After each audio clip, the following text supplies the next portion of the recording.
Salam literasi Indonesia makin cakap digital.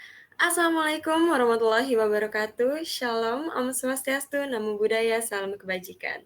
Senang sekali rasanya dapat kembali berjumpa dalam webinar literasi digital tahun 2021 pada siang menjelang sore hari ini. Izinkan saya memperkenalkan diri, saya Reika Azradinda, selaku pembawa acara sekaligus moderator pada hari ini. Semangat pagi semuanya, salam literasi Indonesia makin cakap digital. Dan saya juga ingin mengingatkan, dikarenakan masih dalam pandemi, untuk selalu menjaga kesehatan dengan menerapkan protokol kesehatan, yaitu selalu mengenakan masker, menjaga jarak, mencuci tangan, dan juga menjauhi kerumunan. Semoga kita semua selalu dalam keadaan sehat walafiat. Izinkan saya menyapa narasumber kita pada hari ini terlebih dahulu. Yang terhormat Bapak Samuel Abrijani Pangerapan selaku Dirjen Aptia Kementerian Kominfo, yang kami hormati Bapak Dedi F. Kurniawan selaku owner atau CEO dari Pro Indonesia Group. Yang kami hormati Ibu Lisa Adrianti selaku dosen Unip Japelidi. Yang kami hormati Bapak Adi Maja selaku Kepala Seksi Peserta Didik dan Pembangunan Karakter SMA Dinas Pendidikan Provinsi Kepulauan Riau. Yang kami hormati Bapak Andi Saputra selaku peneliti di Insight Institute. Yang kami hormati Key Opinion Leader kita pada hari ini, Mbak Poppy Anggreni atau @Queen Poppy selaku owner @Gaya BI dan konten kreator YouTube Bilik BI. Dan juga tentunya seluruh peserta webinar hari ini yang berbahagia. Baik Bapak, Ibu, dan teman-teman semua di seluruh Indonesia, semoga tetap semangat untuk mengikuti webinar hari ini yang diselenggarakan oleh Kementerian Komunikasi dan Informatika Kominfo Republik Indonesia. Dan Alhamdulillah di tengah-tengah suasana pandemi COVID-19, kita bisa kembali bersua walaupun dalam keadaan daring untuk mendapat begitu banyak ilmu tentang bagaimana kita sebagai pemuda Indonesia ini agar dapat bijak dan cakap menggunakan teknologi digital. Sesi kali ini kita akan membahas tema tentang yuk tambah produktif di era digital. Sebelum memulai acara kita pada siang hari ini, ada baiknya kita awali dengan doa demi kelancaran sesuai dengan keyakinan masing-masing. Berdoa dimulai.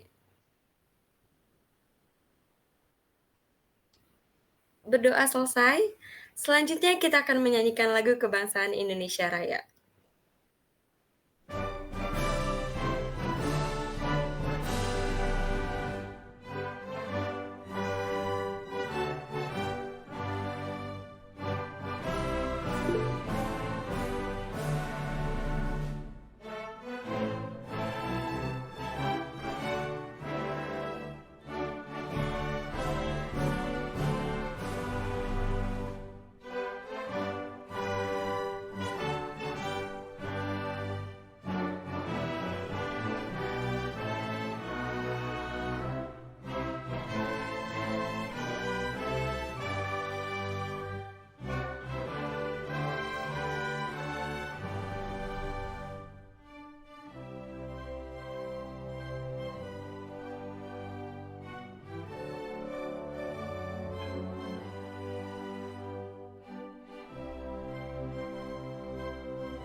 Selanjutnya, mari kita mendengarkan sama-sama keynote speech dari yang terhormat Bapak Samuel Abrijani Pangerapan.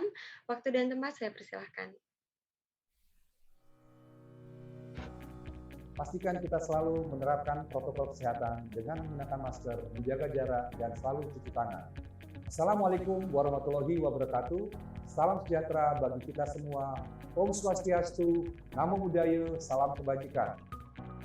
Rekan-rekan yang saya hormati, puji syukur kita panjatkan kehadiran Tuhan Yang Maha Esa atas berkat dan rahmat-Nya kita dapat berkumpul secara virtual dalam keadaan sehat di tengah situasi pandemi COVID-19. Semoga kita semua senantiasa dilimpahi dengan kesehatan dan damai sejahtera dalam upaya kita melawan pandemi COVID-19. Menjadi kebanggaan tersendiri bagi saya untuk membuka acara ini, di mana acara ini merupakan sebuah kegiatan yang diadakan oleh Kementerian Kominfo bekerjasama dengan Cyber Kreasi di bawah kerangka program literasi digital.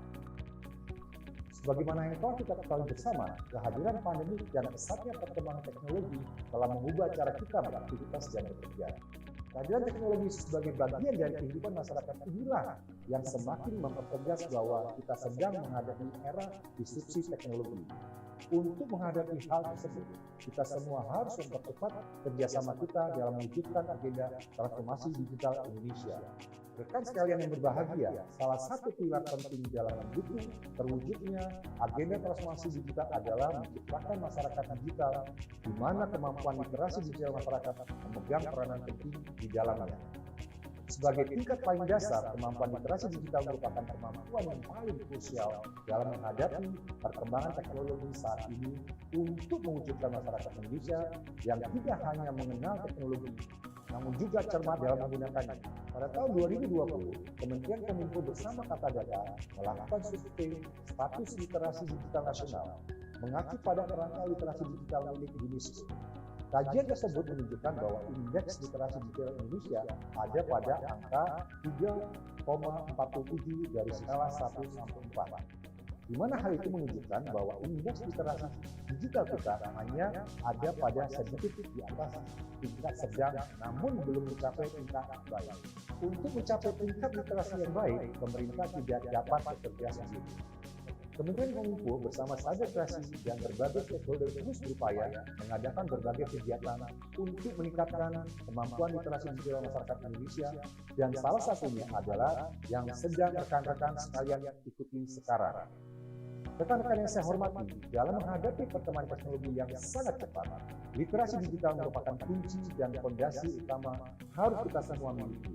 Pemerintah dalam hal ini, Kementerian Kominfo, bersama dengan Cyber Kreasi berkomitmen akan terus melakukan upaya meningkatkan literasi digital masyarakat lewat berbagai macam inisiatif kegiatan. Adanya berbagai inisiatif kegiatan literasi digital diharapkan dapat memfasilitasi dan semakin mendorong terwujudnya masyarakat digital Indonesia. Keadaan normal yang baru, baik sekarang maupun pasca pandemi, akan mempercepat proses digitalisasi di berbagai lini kehidupan kita. Maka dari itu, kita harus mempersiapkan SDM kita dengan keterampilan digital yang sesuai untuk menghadapi perubahan ini. Akhir kata, mari kita membawa perubahan positif untuk Indonesia yang lebih baik. Kita ciptakan inovasi-inovasi berkualitas dengan mengembangkan talenta dan memaksimalkan potensi masyarakat digital Indonesia.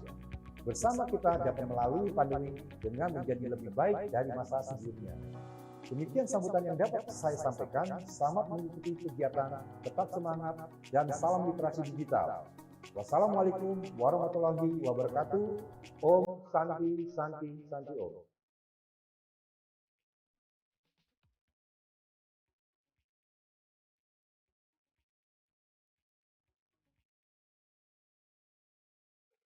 Terima kasih Bapak Samuel atas keynote speech-nya yang luar biasa.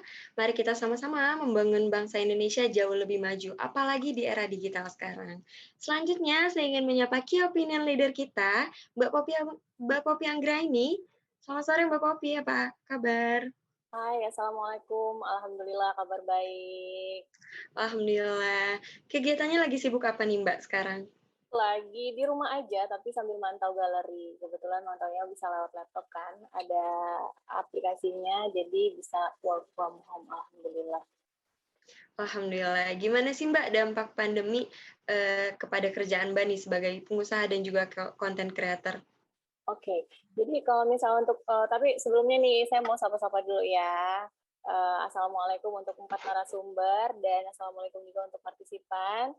Untuk Mbak Reka yang cantik sekali, semangat ya kita ya sampai terakhir ya. Nanti sampai terakhir bagi-bagi voucher ya. Pastinya dong Mbak. Untuk Bapak Dedi F. Kurniawan, Ibu Dr. Lisa, Bapak Adi Maja sama Bapak Andi Saputra. Sehat-sehat, semangat sampai nanti selesai acaranya. Nah, jadi untuk dampak pandemi baru-baru ini ya emang benar-benar terasa ya. Jadi di Jambi itu kayak ada 2 gelombang gitu loh Mbak Reka sebenarnya. Kayak awal-awal kemarin itu, saya mulainya kan 2019 nih galeri ini. Alhamdulillah pas yang di awal-awal mungkin karena mereka orang-orang pada nggak aware juga ya, masih belum aware yang namanya COVID gitu ya, masih awam dan masih banyak nggak percaya. Suara saya jelas nggak? Jelas, Mbak, jelas. Oke, masih banyak yang nggak percaya, masih banyak yang nentang gitu kan, jadi beberapa yang kena. Jadi itu masih rame ya. Kalau galeri saya kebetulan masih kayak yang kalau misalnya ditanyain ada berdampak nggak? Nggak ada. Maksudnya kayak yang bahkan dari awal yang saya masih karena saya bukannya di galeri di rumah gitu kan di rumah di garasi aja terus saya pindah ke toko malah lebih banyak omsetnya gitu tapi sekarang yang karena udah sekarang di mana-mana kayak mungkin kiri kanan kita tuh udah pasti ada yang bukan pasti juga maksudnya kayak ada yang kena lah ya orang-orang kena COVID ini kayak keluarga terdekat juga udah pada kena gitu jadi yang benar-benar dampak PPKM ini berasa banget tapi kalau misalnya memang untuk yang kayak gitu kita kan nggak bisa diam atau pangku tangan ya kalau saya udah ajarin anak-anak di galeri itu buat mereka lebih aktif lagi dan posting-posting setiap hari itu bikin konten di memang harus aja terjadwal memang seperti itu dan mereka memang saya kerahkan untuk bekerja keras gitu jadi alhamdulillah lah walaupun memang ada berdampak cuma setiap harinya tetap ada masuk paling tidak ya setengah dari biasanya ya gitu sedih juga sih sebenarnya. Sedih banget ya, Mbak. Tapi walaupun Iya. pandemi ini bukan jadi halangan untuk kita tetap produktif ya, Mbak. Ya, kita harus cari cara lain lagi. Jadi kalau misalnya kayak gini nih nggak bisa nih mereka online, saya sediakan COD, saya sediakan online. Kalau misalnya memang mereka nggak bisa datang ke store, saya kasih kayak review-review. Kalau sekarang bahasanya spill sampai ke bagian dalam outfitnya saya liatin sampai pegawai saya kerahkan kamu pakai nanti di foto pasti akan kelihatan bagus gitu-gitu. Jadi nggak bisa berpangku tangan. Pokoknya kita harus lebih maksudnya kita harus cari ide-ide yang benar-benar bisa memanjakan customer jadi mereka tinggal lihat dan milih beli langsung bayar di rumah gitu kerja keras. Baik. Terima kasih, Mbak. Tapi jangan kemana-mana dulu, Mbak, karena Ya, nanti insya bakal Allah. ada sesi kedua untuk ngobrol sama Mbak Popi. Selanjutnya, saya akan membacakan tata tertib. Yang pertama, sebagai wujud ketertiban, peserta harus menyesuaikan nama akun Zoom dengan format nama peserta _ nama instansi. Kemudian, peserta diharapkan untuk mematikan mikrofon dan menyalakan kamera selama acara berlangsung. Yang ketiga, bagi yang ingin bertanya, dapat bertanya melalui kolom chat dengan format nama, pertanyaan apa, ditunjukkan kepada narasumber yang dimaksud, nomor telepon, dan jenis e-money. OVO atau Dana atau link aja atau GoPay. Karena nanti akan ada 10 pemenang yang beruntung yang akan mendapatkan hadiah e-money dan akan diumumkan di akhir sesi. Jadi untuk yang bertanya diharapkan tidak meninggalkan ruang Zoom dan untuk peserta diharapkan aktif dalam bertanya. Kemudian peserta juga diharapkan mengikuti seluruh rangkaian acara dengan khidmat dan tertib. Dan seluruh rangkaian acara ini akan direkam dan disimpan oleh panitia sebagai bentuk pertanggungjawaban. Selanjutnya, tanpa berlama-lama, kita ke narasumber kita yang pertama, yaitu Bapak Dedi F. Kurniawan selaku owner atau CEO dari Pro Indonesia Group. Selamat sore Bapak, apa kabar? Selamat siang, sore. Assalamualaikum warahmatullahi wabarakatuh. Waalaikumsalam warahmatullahi wabarakatuh. Apa kabar Bapak? Alhamdulillah sehat dan mudah-mudahan selalu sehat. Sehat, alhamdulillah. Bapak posisinya di mana nih Pak sekarang? Saya lokasinya ada di Kota Batu, Malang, Jawa Timur. Ini yang di belakang ini peternakan sapi sebetulnya, yang background di belakang ini. Oh gitu, berarti masih ada PPKM ya Pak di Malang? PPKM masih sampai besok ya. Baik, baik Bapak, untuk waktu pemaparannya 20 menit, dan akan saya ingatkan di 5 menit sebelum waktu berakhir. Waktu dan tempat saya persilahkan Pak Dedi. Saya share screen ya. 20 Baik, menit. Bapak. Oke. Sekarang jam 14:20 menit. Baik, bismillahirrahmanirrahim. Assalamualaikum warahmatullahi wabarakatuh. Bapak Ibu sekalian, teman-teman semuanya, selamat siang, selamat sore. Terima kasih atas waktu dan kesempatannya. Terima kasih atas kelonggarannya. Mudah-mudahan kita semuanya sama-sama sehat ya. Insya Allah mudah-mudahan kita segera dibebaskan dari pandemi ini. Sebentar, saya sudah bisa. Yang tampak apa ini ya? Slideshow udah kelihatan belum ya? Udah ya? Sudah terlihat, Pak. Sudah ya. Baik, mudah-mudahan sehat semuanya ya. Jadi perkenalkan, nama saya Dedi Fakhruddin Kurniawan. Saya Arema asli, Arek Malang ya. Saya tinggal di Batu, Malang, dan pekerjaan saya sehari-hari, profesi saya dokter hewan, katanya ijazah begitu, saya dokter hewan. Tapi pekerjaan saya sehari-hari adalah peternak dan seorang edukator, pengajar, trainer atau apapun namanya, karena kita mengelola satu grup bisnis perusahaan yang disebut dengan Dairy Pro Indonesia Group. Ada beberapa bisnis yang kita kerjakan, ada beberapa aktivitas tim yang kita lakukan. Jadi karyawan kami ini ada kurang lebih sekitar 220 orang se-Indonesia, dan kita fokus pada dunia dairy. Dairy itu adalah persapian dan persusuan, ya seputar itulah ya, sapi dan susu atau protein hewani, seputar itu. Jadi kalau teman-teman tanya masalah sapi dan bagaimana bisnis, bagaimana membangun perusahaan, bagaimana membuat supaya kita bisa survive, kita bisa melewati pandemi, kita bisa melewati masa-masa sulit, saya bisa menjawab. Tapi kalau tanya selain itu, saya lebih baik sampaikan kepada orang lain saja. Ya, topik kita hari ini adalah bagaimana caranya kita merubah pola hidup dari yang tadinya itu menjadi konsumen, yang tadinya itu hanya menikmati sesuatu, hanya menjadi pendengar, hanya menjadi pemirsa, pengamat, kemudian merubah kuadran kita menjadi produsen yang bisa menginfluence, yang bisa mempengaruhi banyak orang, yang bisa membuat supaya kita lebih berpengaruh, lebih punya efek terhadap orang lain di sekitar kita. Ya, ini pekerjaan saya dulu sebelum saya akhirnya tahun 2011, 2012, sekitar 9-10 tahun yang lalu saya memutuskan pulang ke Indonesia dan memulai jadi tukang arit beternak sapi.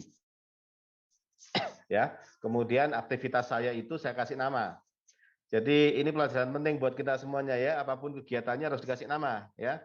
Saya ketika pertama kali pulang ke Indonesia, pekerjaan saya ngarit, cari rumput, kasih makan sapi, tapi kegiatan saya itu saya kasih nama. Namanya adalah Dairy Pro Indonesia. Jadi Dairy Pro Indonesia itu ini akun medsos yang saya kelola sendiri, Facebook, Instagram, dan email saya.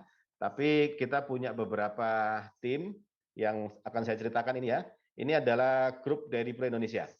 Ya, jadi itu ada beberapa merek, ada beberapa brand, ada Family Foods, ada Safari Milk, ada Kampung Susu Dinasti, ada Amazing Farm, The Kandang di Jakarta, di Depok ini ada The Kandang Amazing Farm, di Malang namanya Kampung Sapi, di Sumatera Barat, di Solo namanya Mosa, kemudian ada Dairy Pro Institute di situ, ada Farminar, ada The Clinic, ada MV Laboratory. Itu adalah grup-grup bisnis yang terafiliasi dengan Dairy Pro Indonesia. Masing-masing punya pekerjaan sendiri-sendiri ya. Kalau Family Foods dan Safari Milk itu adalah pabrik susu, pabrik olahan susu yang akhirnya juga fokus pada dunia protein ya, daging, telur, susu. Kalau yang The Kandang, Kampung Susu, Mosa, Kampung Sapi, itu semuanya peternakan sapi. Ada di beberapa lokasi ya. Kita fokusnya di sapi, peternakan kita. Kalau di situ ada The Clinic, itu klinik hewan ya, ada di beberapa kota juga yang kita kelola. Di situ ada Dairy Pro Institute. Dairy Pro Institute itu adalah perusahaan yang fokus pada dunia pelatihan. Ya, cuman kami fokusnya adalah pada pelatihan manajemen bisnis peternakan dan aksesorisnya lah ya. Nah, kemudian yang di sebelah kanan sebelahnya itu ada Farminar. Farminar itu adalah aplikasi digital untuk edukasi bagi peternak maupun Siapapun yang pengen belajar tentang peternakan, dunia peternakan, manajemen bisnis, teknis, ataupun strategis yang lain-lainnya. Kemudian yang paling kanan itu ada MV Laboratory, itu adalah pabrik sarana produksi ternak. Jadi ada obat-obatan ternak, di situ ada suplemen, ada pakan ternak, di situ yang kita produksi dan disebarkan untuk mitra-mitra kita, baik peternak maupun farm-farm yang kita miliki. Jadi itu yang kami kerjakan. Pada prinsipnya adalah saya ingin sampaikan kepada teman-teman semuanya ketika kita ada di Indonesia, apapun posisi kita, sebagian besar kita ini kan sebagian besarnya loh ya, itu konsumen ya. Kita sebagian besarnya itu jadi pengamat, jadi pemirsa, jadi orang yang membeli sesuatu, jadi orang yang macam-macam. Tetapi di antara kita dan produsen itu ada orang yang menyambungkan. Nah, kalau zaman dulu, middle person ini bentuknya harus manusia, orang bentuknya. Ya, orang datang, orang nawarin, orang door to door gitu ya. Kalau sekarang middle person ini bentuknya tidak harus manusia. Oke, bisa jadi itu internet, bisa jadi itu aplikasi, bisa jadi itu adalah media sosial ya, medsos, bisa jadi itu adalah automatic system, bisa jadi itu adalah AI, artificial intelligence atau yang lain-lainnya. Yang penting adalah sebuah sistem yang menyambungkan dari produsen ke konsumen.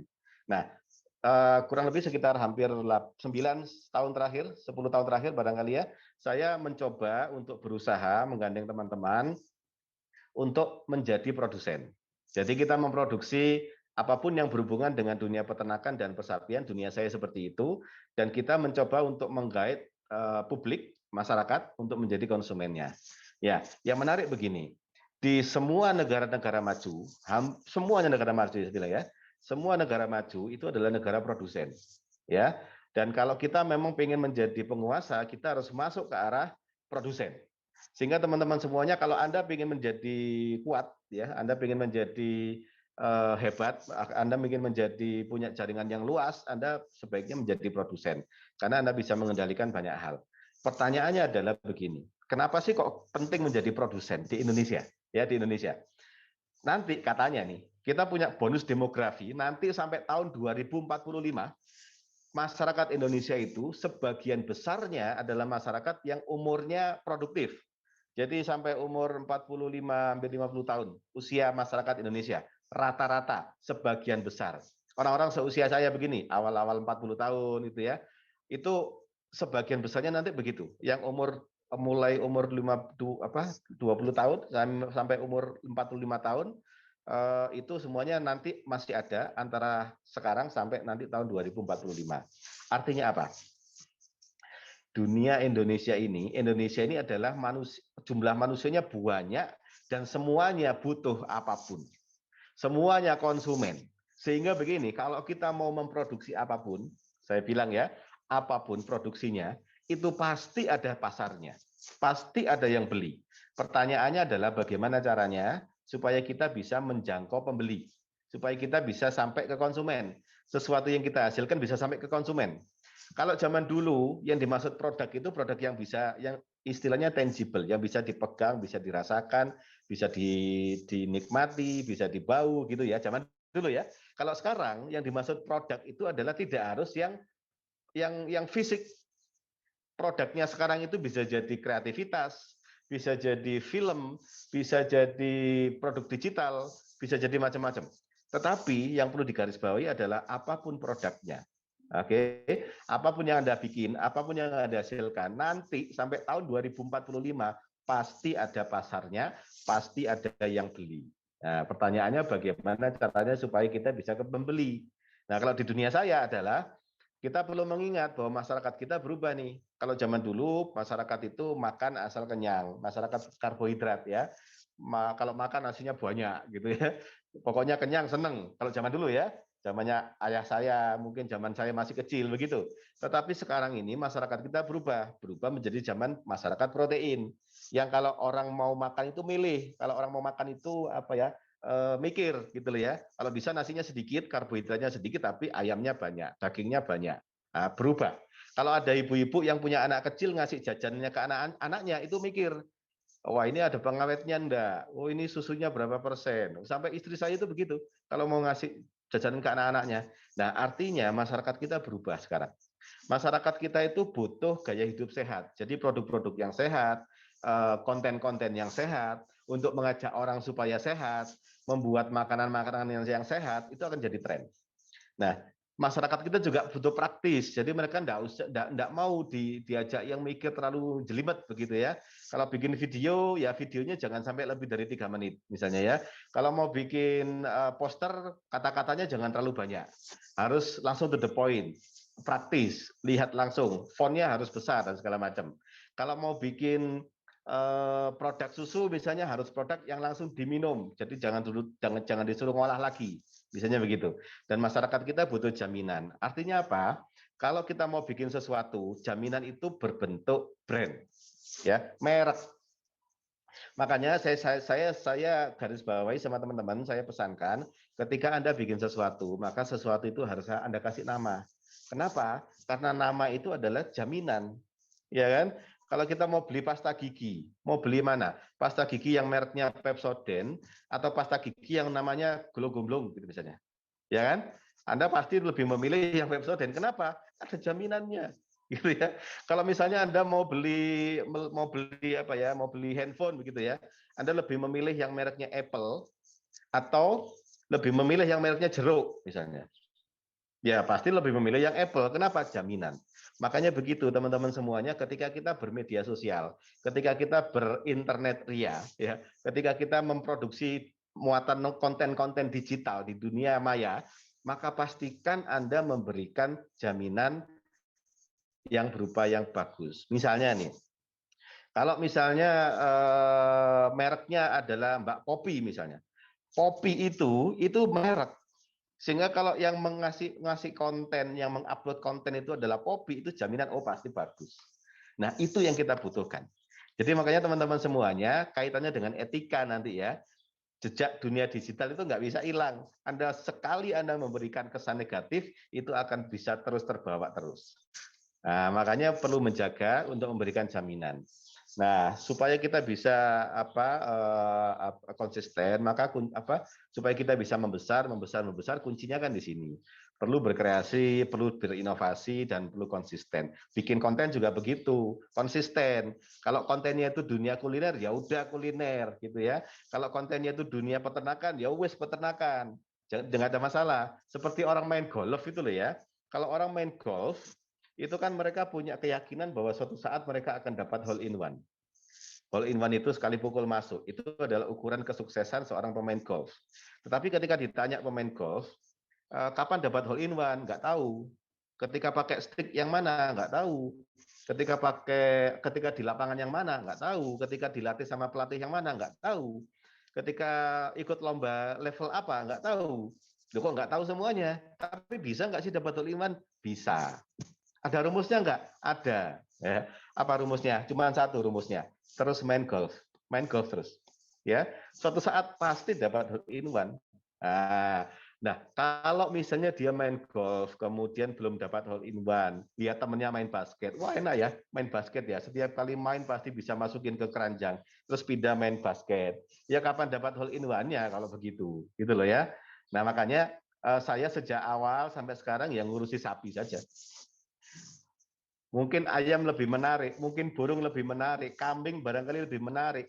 Tetapi kita bicara konsistensi. Waktu kita nggak banyak. Ya, waktu kita ini nggak banyak. Kalau kita mau pindah-pindah begitu, sayang. Ya, kita konsisten. Kalau pindah-pindah klub nggak apa-apa, tapi tetap main bola. Ya, tapi kalau ganti bola, ganti basket, ganti tinju, ya kapan bisa berhasilnya? Makanya ketika teman-teman bikin konten, mulai sekarang difikirkan. Ya, mulai sekarang difikirkan apa yang menjadi dasarnya. Saya menyarankan sesuaikan dengan kompetensi Anda, sesuaikan dengan kesukaan Anda. Kalau Anda sukanya adalah fashion, ya bikinlah konten yang fashion, pelajari fashion. Jangan bikin konten sapi perah, nanti diketawain sama orang. Sama seperti saya begitu. Saya ngertinya sapi, makanya saya bikin buku, Fundamental Dairy Farming. Nah begitu. Nah ketika saya bikin seperti ini, bikin konten yang seputar peternakan. Saya bisa populer, bisa mempengaruhi orang, bisa memberikan efek positif terhadap banyak kehidupan.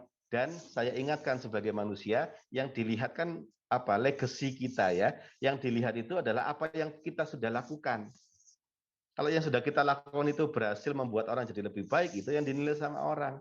Jadi kalau ngertinya adalah game misalnya, ya udah bikin konten game.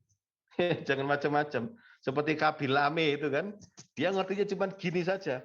Ya udah bikin konten begini, begitu. Tapi konsisten.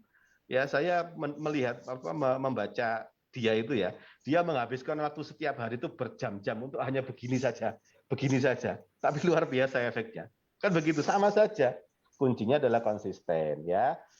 Dan Mohon konsisten maaf, itu mohon seperti maaf ibu-ibu. memotong Bapak. Untuk Ya, waktu pemaparannya tersisa 5 menit lagi ya. Terima kasih. 5 menit. Oke. Ya, seperti ibu-ibu ya. Ibu-ibu itu kan pertama kali memulai sesuatu, itu pasti ketika melahirkan, pas seneng dulu ya. Apapun bentuk anaknya, apapun warna anaknya. Ibu itu begitu. Begitu dia melahirkan, wah luar biasa, alhamdulillah. Nggak ada ceritanya ibu-ibu yang begitu melahirkan, weh kok hijau anak saya. Nggak ada. Ibu-ibu yang baik pasti ngasih ASI yang baik, makan yang baik supaya ASINya baik, anaknya disayang-sayang, anaknya dibangga-banggakan.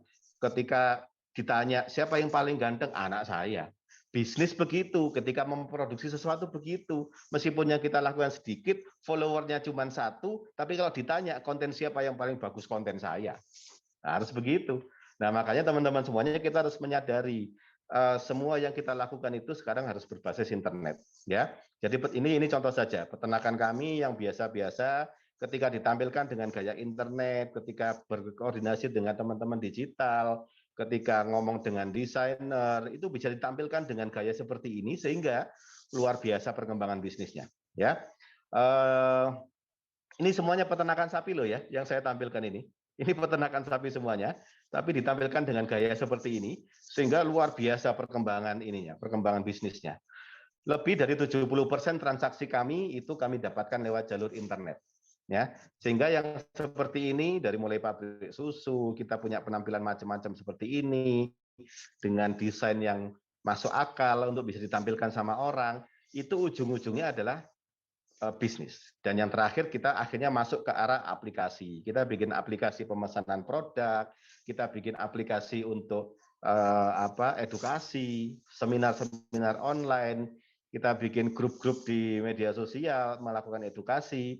Ini adalah grup-grup media sosial yang saya kelola, ada Farminar, ada Dairy Pro TV, ada kelas Ruminansia, kita live show setiap hari Minggu pagi, ngomong tentang peternakan dalam rangka untuk branding, memastikan supaya orang kenal sama kita, memastikan supaya kalau orang bicara masalah sapi, orang harus bicara tentang kita. Nah, itu penting. Nah, kita ngundang tokoh-tokoh, kita diskusi aja, kan dunia digital kita itu memungkinkan untuk kita ngobrol, tapi diketahui banyak orang. Ini semuanya tokoh-tokoh di bidang peternakan yang saya datangkan. Kita ngomong masalah Belgian Blue, sapi yang gede itu, kita bicara masalah sapi Wagyu dengan ahlinya langsung, dan macam-macamnya. Jadi teman-teman semuanya harus digarisbawahi bahwa saat ini tidak ada satupun bisnis yang survive tanpa digital, tanpa internet, tanpa mempublikasikan diri di bidang digital ini. Jadi teman-teman semuanya wajib untuk masuk ke dunia digital, wajib masuk ke dunia internet, memastikan supaya perkembangan Anda itu bisa eksponensial dan unlimited. Saya pikir seperti itu, mudah-mudahan jadi inspirasi ya buat teman-teman semuanya. Terima kasih. Selamat siang. Assalamualaikum warahmatullahi wabarakatuh.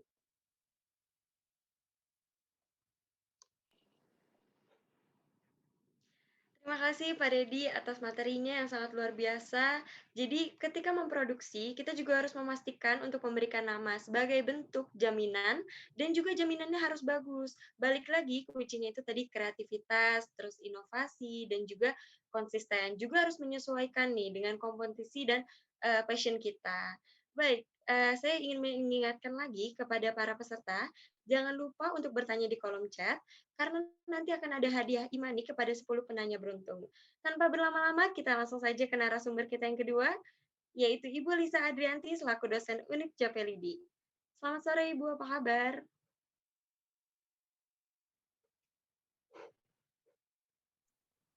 Selamat sore Mbak, baik, Alhamdulillah. Baik, Alhamdulillah. Ibu untuk waktu pemaparannya 20 menit ya Bu, dan akan saya ingatkan di 5 menit sebelum waktu berakhir. Waktu dan tempat saya persilakan Ibu. Terima kasih Mbak Rika. Ya, Assalamualaikum warahmatullahi wabarakatuh. Selamat siang, Kepulauan Riau. Senang sekali bisa bergabung hari ini di webinar literasi digital dengan 200 lebih partisipan ya, luar biasa Kepri. Dan barusan juga sudah diperdengarkan ya, ditampilkan bahasan dari narasumber yang pertama, Dokter Hewan Dedi nih yang sangat kreatif sekali mengembangkan bisnis peternakan sapinya ya, dan melalui digital tentunya. Dan juga yang saya hormati ada Pak Adi Maja nanti dan Pak Andi Saputra dan juga tadi KOL Mbak Popi. Ya, berikutnya adalah tentang digital safety yang merupakan kompetensi saya. Izinkan saya untuk share screen.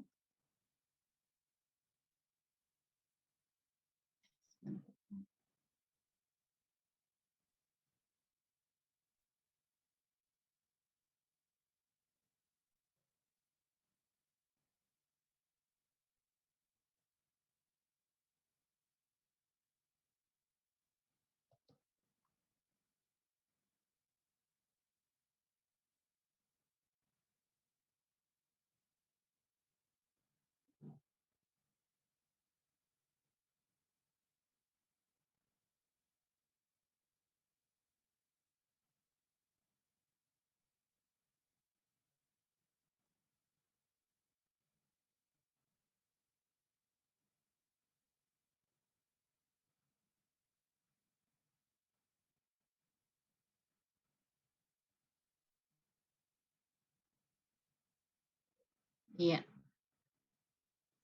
baik, perkenalkan saya Lisa Adrianti dari Universitas Bengkulu, FISIP, jurusan Ilmu Komunikasi, dan kebetulan kita juga dari Jaringan Pegiat Literasi Digital terkait dengan topik saat ini yaitu produktif ya, semakin produktif di era digital. Maka yang insya Allah akan saya berikan adalah bagaimana cara kita untuk lebih produktif dan kreatif dengan aman di era digital saat ini. Ya, perkenalkan dari Japelidi, Jaringan Pegiat Literasi Digital, kami merupakan sebuah komunitas yang beranggotakan dosen, peneliti yang concern pada isu-isu literasi digital dan berdiri sejak tahun 2017. Saat ini kita sudah beranggotakan 168 pegiat dari 78 universitas dan lembaga yang tersebar di 30 kota di dalam dan di luar negeri. Banyak program kita yang bekerja sama dengan salah satunya adalah dengan Kominfo dan Siberkreasi. Yang baru-baru ini kita luncurkan adalah modul literasi digital yang berisi tentang bahasan 4 pilar literasi digital, yaitu digital skill, digital ethic, digital culture, dan juga digital safety. Baik, rekan-rekan yang berbahagia pada hari ini ya, ada sebuah fakta yang menarik yang harus saya sajikan ya, dan ini merupakan kondisi kita saat ini bahwa ternyata penggunaan internet ya di negara kita ini jauh lebih tinggi daripada pertumbuhan penduduk negara kita sendiri ya.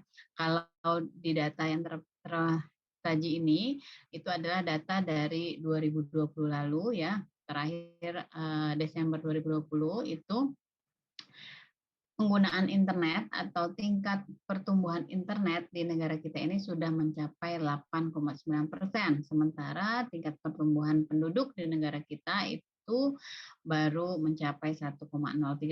Maka dapat dibayangkan ya bahwa sebenarnya interaksi kita hampir 24 jam mungkin adalah interaksi dengan dunia digital ya, dengan perangkat-perangkat digital yang kita miliki saat ini. Bahkan bukan hanya orang dewasa atau yang telah memiliki kemampuan ekonomi yang baik yang bisa menggunakan perangkat digital ya, tapi juga anak-anak dan banyak juga bayi-bayi pun sudah dibekali dengan perangkat digital saat ini. Sehingga angka ini membuat kita semua berpikir ya, dan tentunya harus bisa melihat bagaimana sebenarnya di tengah angka yang besar seperti ini kita bisa tetap menjalankan perangkat digital kita dengan aman dan nyaman, karena bukan hanya dampak positif yang kita dapat dari penggunaan internet, tapi juga banyak sekali dampak negatif yang kita peroleh dari hasil selancar kita di dunia maya ya. Data yang terbaru juga tahun 2020 lalu itu dari tindak pidana Bareskrim Polri, tindak pidana siber Bareskrim Polri, itu telah mencatatkan sebanyak 4.250 laporan kejahatan siber. Nah, dari ribuan kasus ini, ternyata 1.000 lebih kasus itu diantaranya merupakan kasus penipuan, dan 267 kasus itu tergolong kasus ilegal, artinya yang tidak terdeteksi dan tidak terlapor. Jumlah ini juga terus mengalami peningkatan dari tahun ke tahun ya, dan ini juga akhirnya memberikan pandangan kepada kita semua bahwa ancaman kejahatan digital itu semakin marak, dan kalau kita tidak mengenalinya dan tidak membekali diri dengan proteksi bagi perangkat digital kita, maka kita tentunya akan bisa jadi akan terjebak dan terkena berbagai macam kejahatan digital tersebut. Oleh karena itu, proteksi perangkat digital atau proteksi dari gawai yang kita pakai sehari-hari itu adalah hal mutlak yang diibaratkan bagaikan sebuah rumah ya. Jika kita keluar dari rumah tersebut, maka kita tidak mungkin meninggalkan rumah kita itu tanpa perangkat keamanan yang memadai. Begitu juga dengan perangkat digital yang kita miliki. Kita tidak mungkin mengoperasikannya jika kita tidak bisa memastikan tingkat keamanannya. Oleh karena itu, urgensi dari keamanan digital ini adalah bagaimana sih sebenarnya kita bisa memastikan penggunaan layanan digital, baik secara daring atau online maupun di luar online atau langsung luring, itu tetap dapat dilakukan secara aman dan nyaman. Baik itu secara perangkat, kita bisa menggunakannya tanpa harus khawatir itu bisa diambil, dicuri, ataupun diintip oleh orang lain ya. Dan juga secara software ya, itu aplikasinya juga bisa membuat kita aman dan nyaman. Selain itu juga bukan hanya mengamankan berbagai macam perangkat secara hardware, tapi juga kita bisa melindungi data diri pribadi kita yang bersifat rahasia melalui perangkat digital kita. Sehingga ketika misalnya kita tidak atau belum dibekali dengan kecakapan digital yang baik tentang keamanan digital, maka dikhawatirkan kita tidak maksimal ya mengenali berbagai macam bentuk penipuan atau kejahatan di dunia digital. Karena memang ranah aman bermedia digital ini ada 5, yaitu bagaimana kita bisa mengamankan perangkat kita, bagaimana kita bisa mengamankan identitas kita, bagaimana kita bisa waspada terhadap penipuan digital, dan bagaimana kita paham terhadap rekam jejak digital kita, serta bagaimana kita bisa memproteksi ya, memberikan perlindungan kepada anak-anak kita dari berbagai macam kejahatan yang ditimbulkan melalui perangkat digital mereka. Oleh karena itu, ada 3 kompetensi juga yang harus kita miliki ya dalam aspek keamanan digital ini. Yang pertama, secara kognitif kita harus mengetahui dan memahami konsep dan mekanisme proteksi perangkat digital tersebut. Yang kedua, secara efektif, artinya kita memiliki daya empati untuk saling melindungi keamanan digital pengguna lain, bukan hanya diri kita. Misalnya dengan tidak membocorkan identitas orang lain. Nah, kemudian yang ketiga, secara konatif atau behavioral, kita bisa membiasakan diri ya untuk memastikan keamanan perangkat digital kita dengan memperbarui sistem keamanannya. Misalnya update aplikasi, memperbarui password, dan sebagainya. Oleh karena itu, teman-teman, rekan-rekan semua yang berbahagia ya, kita perlu memperhatikan tantangan keamanan digital saat ini itu ada beragam ya. Yang pertama, ancaman digital itu terus berkembang, sehingga proteksi harus terus dilakukan. Kemudian kompleksitas identitas data pribadi kita itu semakin sulit untuk dilindungi, karena perlu sekali bagi kita ini kesadaran untuk melindungi data pribadi kita sendiri dan tidak menyebarkannya, menuliskan dan menyebarkannya kepada orang-orang atau pihak-pihak yang belum dipercaya.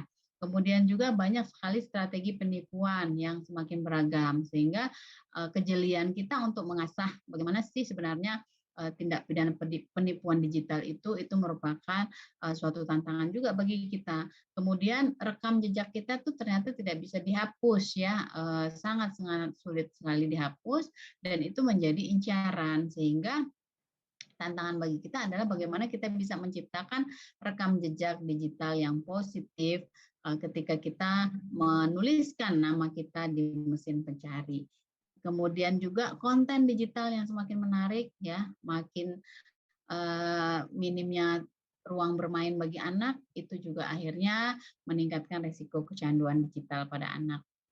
Nah, inilah yang perlu kita bahas dan kita cari solusinya bersama-sama agar kita bisa tetap menjadi insan-insan digital yang kreatif dan produktif ya, walaupun saat ini kita sedang dihadapkan pada kondisi pandemi yang membuat kita lebih banyak berada di rumah dan berlayar dari masing-masing layar perangkat digital kita ya.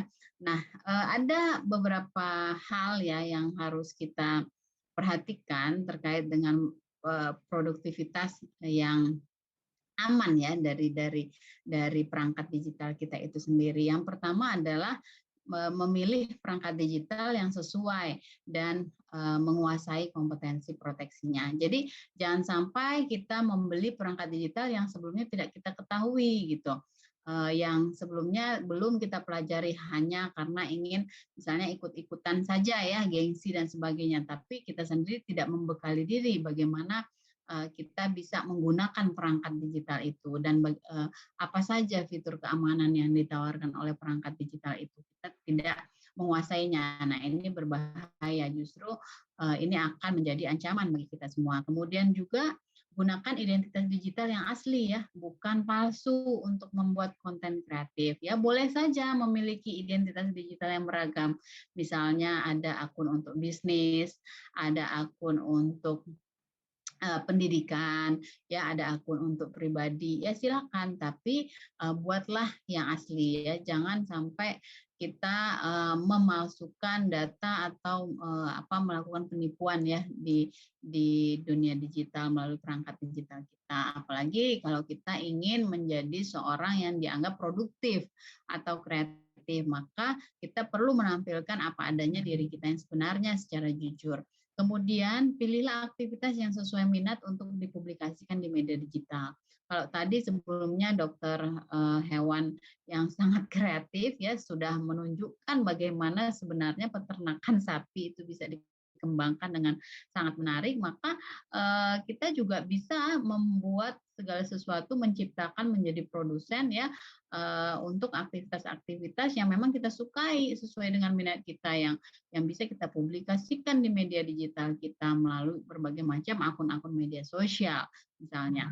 Kemudian juga jangan dilupakan agar bisa berpromosi ya, menyebarkan informasi dengan semenarik mungkin, misalnya bisa melalui infografis ya atau melalui website, media sosial yang dilakukan secara berkala, kontinu, sehingga orang lain bisa semakin mengenal kita. Kemudian juga yang bisa dilakukan untuk menjadi produktif ya di era digital ini adalah bergabung dengan komunitas online yang kredibel dan positif.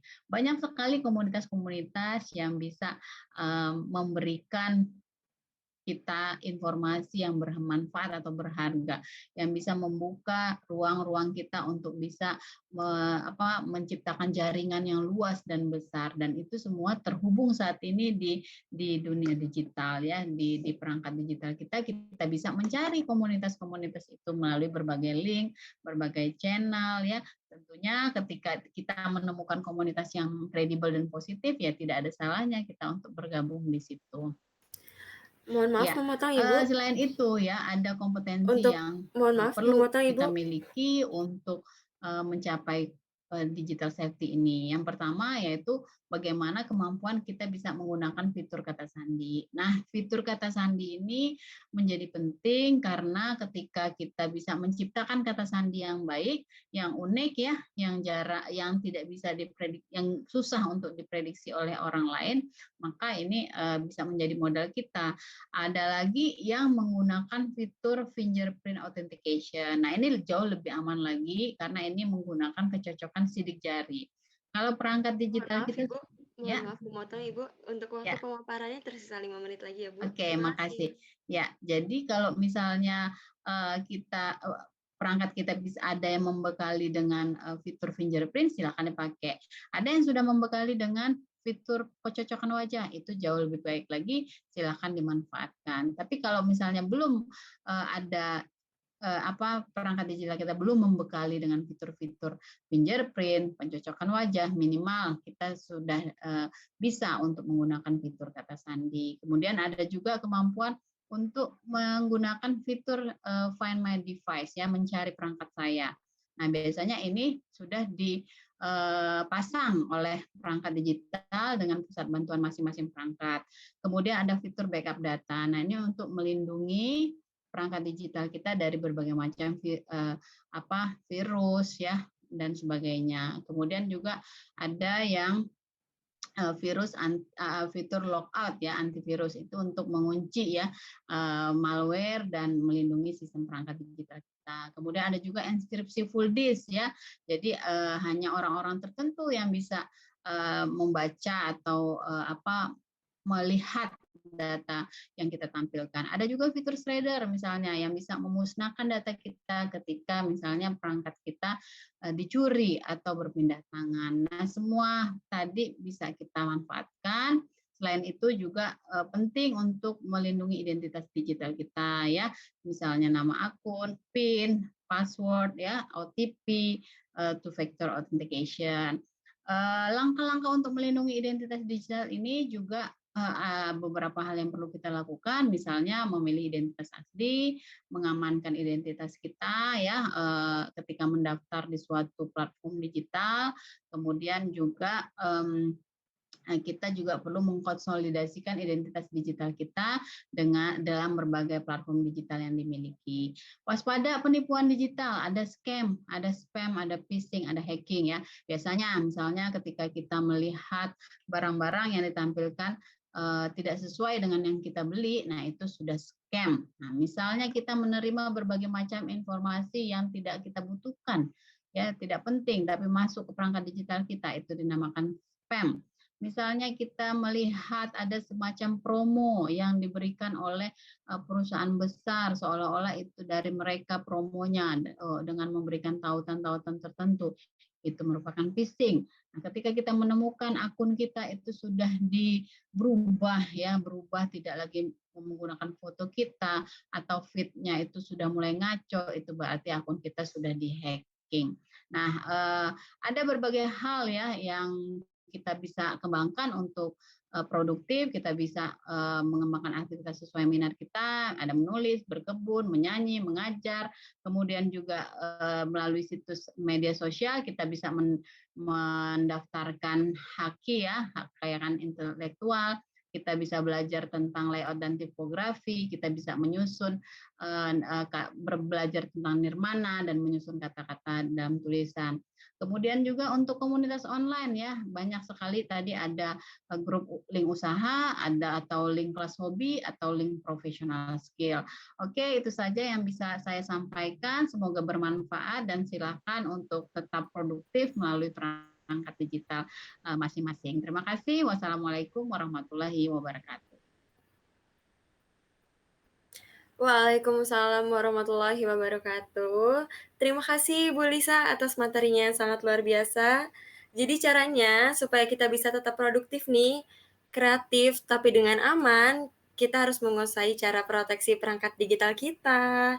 Kita juga harus menggunakan identitas digital yang asli, memilih aktivitas sesuai minat, dan juga bergabung dengan komunitas online yang pastinya harus positif. Baik, terima kasih Bu Lisa. Saya juga ingin mengingatkan nih kepada para peserta untuk bertanya di kolom chat, karena nanti akan hadiah e-money kepada 10 penanya beruntung. Baik, untuk narasumber kita yang ketiga, Bapak Adi Maja selaku Kepala Seksi Peserta Didik dan Pembangunan Karakter SMA Dinas Pendidikan Provinsi Kepulauan Riau. Selamat sore Bapak, apa kabar? Alhamdulillah baik. Gimana Bu, kedengaran suara saya? Terdengar Bapak. Gimana nih Pak kondisinya selama Iya, pandemi syukurlah. di daerah Gimana Riau? kabar di sana Bu? Alhamdulillah baik. Gimana nih Pak kondisinya Di daerah selama Riau pandemi? kita sekarang lagi ya baik semua. Alhamdulillah baik Bu. Semoga semua juga baik-baik ya Bu. Baik, Alhamdulillah ya Pak ya. Baik Bapak, untuk waktu pemaparannya 20 Ya. menit, nanti akan saya ingatkan di 5 menit sebelum berakhir. Waktu dan tempat saya persilahkan Pak. Oke, baik. Saya share dulu materinya ini.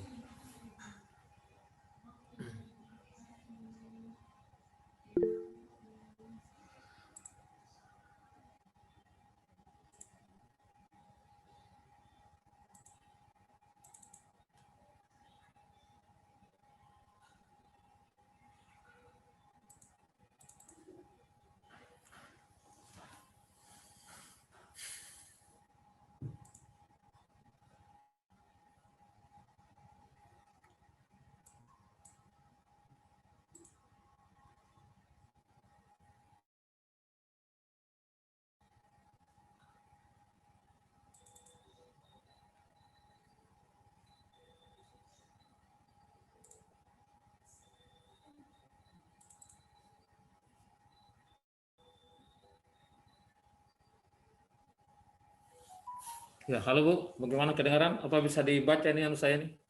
Materi saya ini udah bisa? Belum ada Pak materinya Pak.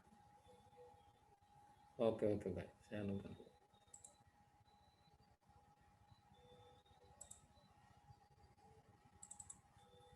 Ada warnanya.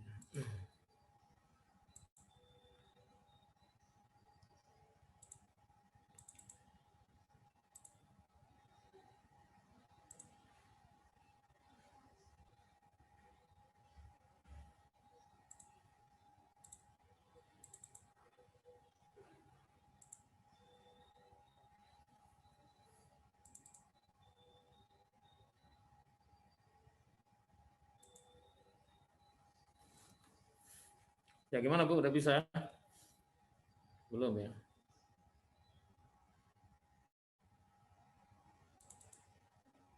Nah, kenapa dia tak mau? Apa yang saya pencet?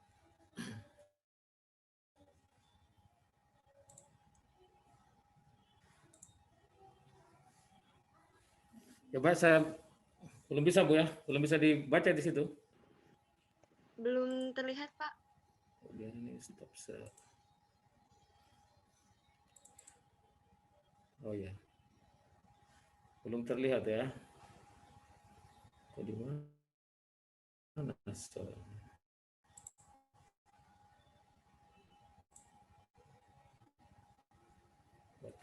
Kok di mana? Salah klik tadi.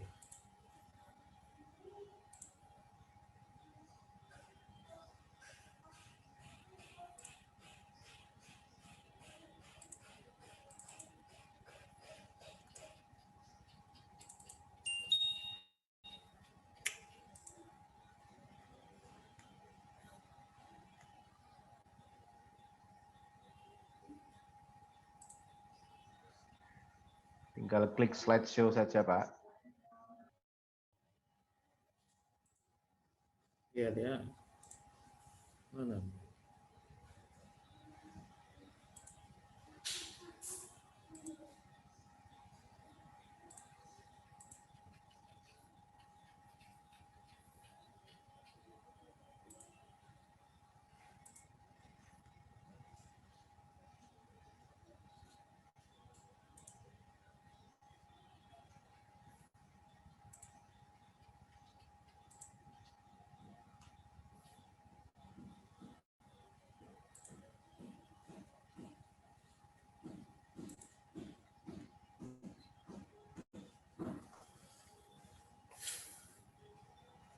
Bagaimana, Sudah udah bisa terlihat Bu? Bapak? Sudah terlihat. Udah bisa? Ya? Ya Pak, sudah Udah terlihat bisa Pak. Oke, baik. Oke, baik. Oke, baik, terima kasih. Assalamualaikum warahmatullahi wabarakatuh. Selamat sore. Ini sudah sore sebenarnya, jam ngantuk ya, Bu. Jam ngantuk. Mudah-mudahan seluruh peserta didik yang hadir pada hari ini tidak ngantuk ya. Dan sebelumnya kepada narasumber, saya ucapkan selamat bertemu di arena literasi digital yang dilaksanakan pada hari ini. Doa kami tentu, mari sama-sama kita berdoa, semoga Allah Subhanahu wa Ta'ala, Tuhan Yang Maha Kuasa, senantiasa memberi kita kesehatan dan keselamatan, serta rezeki yang berkah di masa pandemi yang saat ini kita sudah berjalan kurang lebih 1 tahun 6 bulan.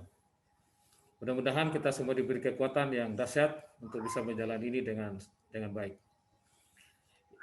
Ya, pada kesempatan kali ini saya diberikan tanggung jawab untuk menyampaikan materi tentang kecakapan digital. Jadi kecakapan digital ini adalah materi yang saya akan berikan. Namun sebelum saya memberikan materi ini, perlu saya sampaikan nama saya adalah Pak Haji Adi Maja, ST, MMG.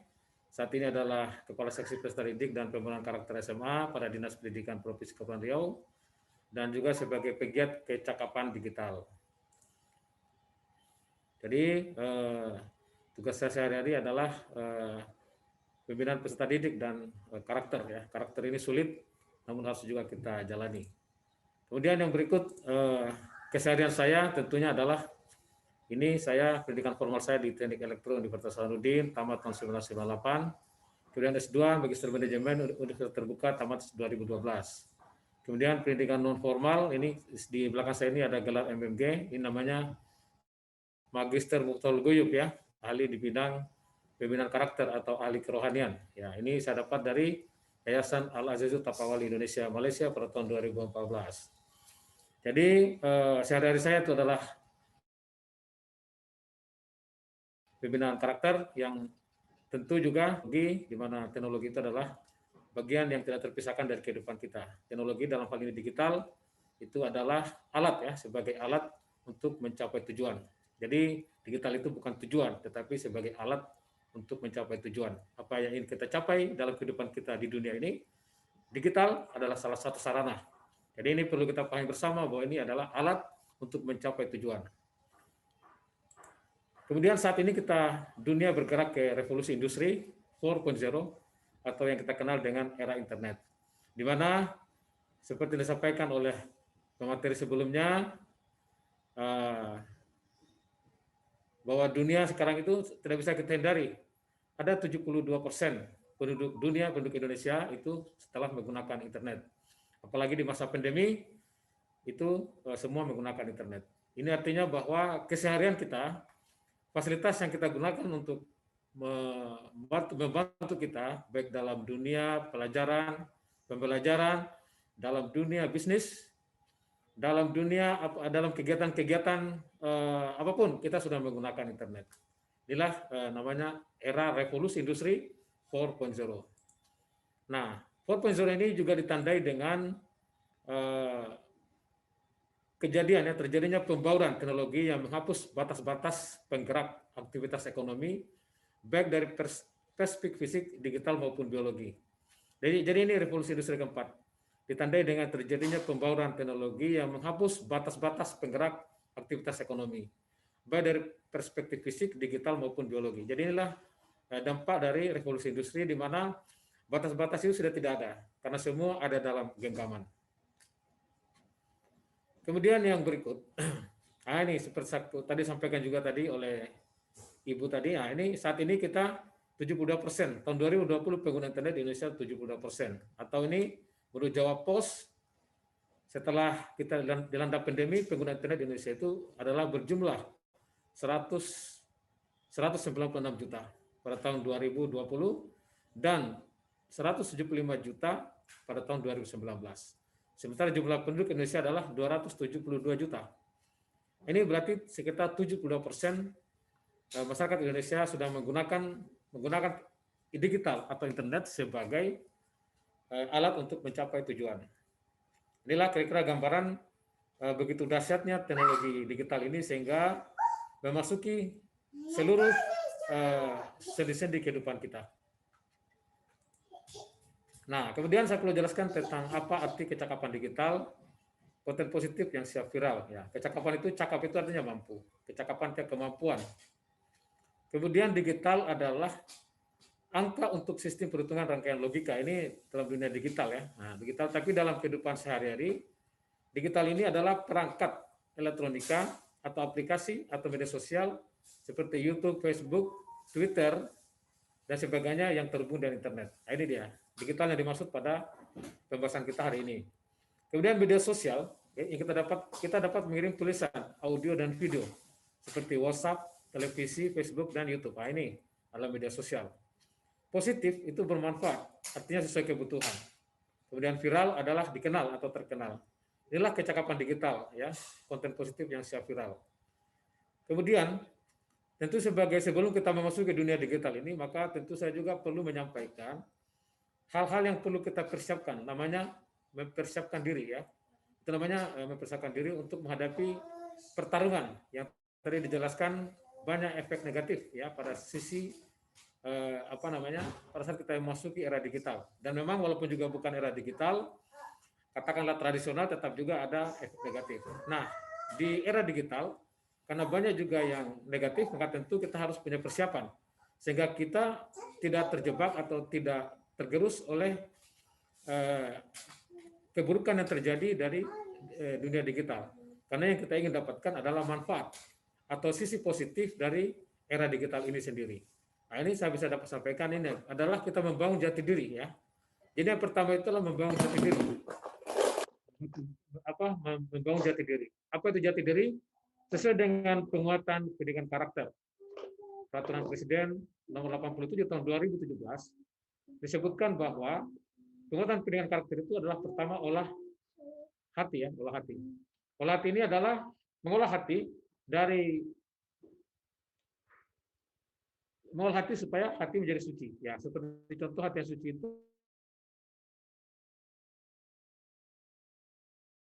bukan sok suci ya, tetapi suci dalam arti tidak ada kebencian, tidak ada kesombongan. Itu namanya olah hati. Itu namanya dikikis, olah.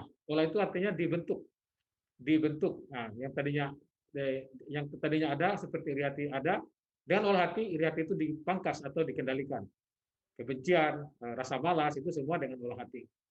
Kemudian yang berikut olah rasa. Olah rasa ini adalah di masa pandemi penting bagaimana kita membentuk rasa supaya kita memperoleh namanya rasa nikmat. Artinya ketenangan. Rasa nikmat itu kenikmatan yang kita rasakan, bukan penderitaan atau katakanlah kesusahan. Olah rasa. Kemudian yang ketiga adalah olah pikir. Olah pikir ini adalah bagaimana kita membentuk pikiran dari pikiran kotor menjadi pikiran jernih. Jadi hari ini pada era digital yang kita perlukan adalah kejernihan pikiran. Kejernihan pikiran yang tentu itu penting sebagai modal kita masuk pada dunia digital yang memang dahsyat ini. Kemudian yang keempat tentunya adalah olahraga, yaitu membentukkan raga menjadi sehat jasmani dan rohani. Ini adalah bagian-bagian dari pengolahan itu, ada namanya emotional quotient dan namanya intelligent quotient. Sementara di sana adalah penguatan pendidikan karakter, yaitu olah hati, olah rasa, olah pikir, dan olahraga sebagai cara untuk membangun jati diri untuk memasuki dunia digital. Jadi kita harus punya pertahanan yang mumpuni untuk masuk ke era baru, revolusi industri 4.0. Kemudian yang berikut, nah, di dalam pendidikan di dunia satuan pendidikan, kita namanya kegiatan ekstrakurikuler. Ya. Kegiatan ekstrakurikuler sebagai implementasi kecakapan digital. Nah, saat ini kegiatan ekstrakurikuler yang pertama adalah kewirausahaan. Yang ketiga adalah pengelolaan usaha kesehatan sekolah. Ya. Nah, yang pertama adalah pengelolaan usaha kesehatan sekolah. Apa tujuannya? Usaha kesehatan sekolah ini melibatkan sekolah, masyarakat, dan lingkungan. Yang tentu di sini ada kegiatan-kegiatan literasi lingkungan. Ada namanya literasi sains, ada literasi numerasi, ada literasi finansial, ada literasi budaya dan kewargaan, ada literasi baca tulis, dan ada literasi digital. Yang pada hari ini kita literasi digital, yang muaranya adalah bagaimana kita menjadi pelaku internet sehat. Jadi semua peserta didik harus memiliki kemampuan untuk bagaimana mengembangkan namanya internet sehat dengan pengelolaan lingkungan usaha kesehatan sekolah di sekolahnya. Ini namanya internet sehat. Jadi banyak, jadi lingkungan sehat, diri sehat, sekolah sehat, dan internet yang kita jalankan sebagai cara untuk mencapai tujuan tadi juga sehat. Ini. Kemudian yang kedua, kegiatan ekstrakurikuler yang akan dikembangkan itu kewirausahaan ya. Ini ada namanya e-commerce ya. Ini saat ini ada namanya jualan online ya. digital yang tadi disebutkan oleh pembicara pertama tadi. Kemudian e-commerce ya, ini content creator. Ya, kemudian ada desain grafis, ada desain interior, ada desain komunikasi visual, ada desain produk dan sebagainya. Ini adalah model-model kewirausahaan yang muncul di dunia digital yang bisa kalian pakai sebagai salah satu sumber keterampilan, kecakapan digital yang harus kita miliki sebagai kalau kita ingin turun berwirausaha. Ini harus kita siapkan. Nah, ini disebut dengan digital entrepreneurship, di mana tentu masih banyak lagi hal lain yang perlu kita kembangkan sebagai seorang calon pemimpin masa depan, di mana kita harus punya jiwa wirausaha. Inilah ekstrakurikuler yang ada pada satuan pendidikan. Pelaksanaan ekstrakurikuler ini adalah pilihan, bukan kewajiban, karena tujuan utama anak-anak masuk SMA itu adalah bagaimana kalian melanjutkan pada pendidikan tinggi sebagai sarjana atau pemimpin masa depan. Kemudian yang tentu untuk waktu pemaparannya tersisa 5 menit lagi ya Pak. Terima kasih. Oke, baik. Nah, sekarang ini apa yang kamu lakukan di smartphone? Nah, ini. Saat ini kamu memegang smartphone. Apa yang kamu lakukan? Menyebar komentar negatif atau membentuk kebiasaan baik? Nah, inilah di smartphone ini. Smartphone ini bisa dua, membuat yang baik, yang buruk, atau yang positif. Ini ada skill yang harus miliki. Bikin konten, sosial media, problem solving, berpikir kritis, dan public speaking. Ini adalah skill yang kamu harus miliki di dunia digital atau di smartphone ini. Kemudian jenis-jenis konten yang ada di dunia digital yang kalian sudah kenal adalah sosial media, ada Facebook, ada Twitter ya, ada TikTok, ada Snack Video, ada YouTube ya. Ini adalah sosial media yang saat ini sangat berkembang di masyarakat kita. Dan ini kalian pasti juga sudah turun ke sini. Mudah-mudahan kalian juga bisa bermedia sosial secara bijak. Kemudian ada namanya social advertising, ada terkenal yang baru namanya YouTube ya. Ini social advertising. Kemudian ada platform konten bisnis digital. Kalian kenal ada Shopee, ada Bibli, ada Alibaba.com dan Lazada. Kemudian ada konten pembelajaran. Nah, ini di TV edukasi dan rumah belajar. Ini adalah konten-konten pembelajaran dari sisi pemanfaatan.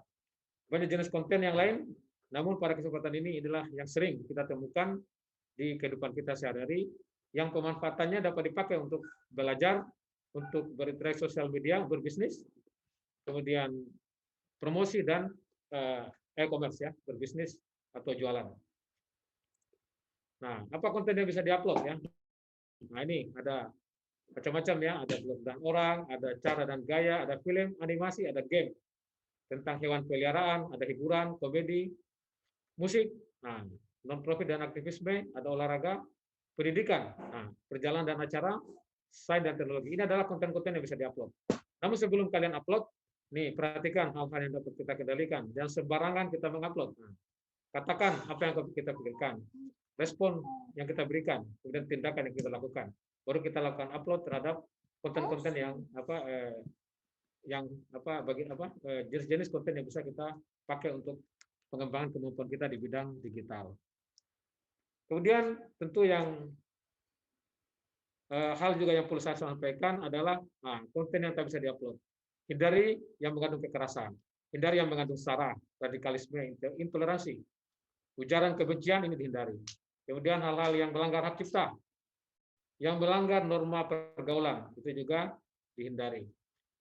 Sekolah bergaul tapi selalu anti kekerasan. Nah, ini juga dari ragam tindak anti kekerasan pada siswa, sering perundungan, ada cyberbullying, ada pemerasan, peluncuran, tawuran, hukuman fisik, pelecehan, perkelahian, pencabulan, pemerkosaan, dan geng nongkrong.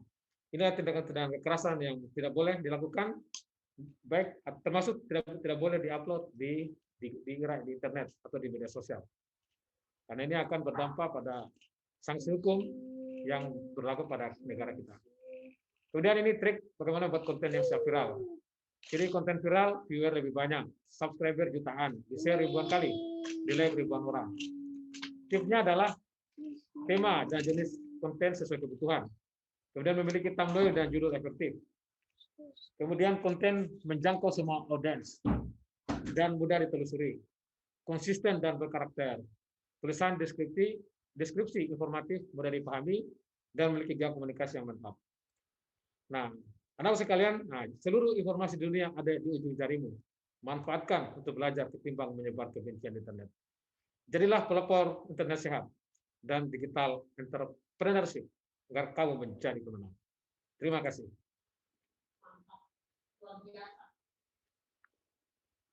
Demikian Bu, terima kasih. Mudah-mudahan bisa bermanfaat. Mohon maaf kalau ada kata-kata yang tidak berkenan. Assalamualaikum warahmatullahi wabarakatuh. Saya kembalikan kepada moderator. Baik, Bapak. Waalaikumsalam warahmatullahi wabarakatuh. Terima kasih Bapak Adi atas materinya yang sangat luar biasa.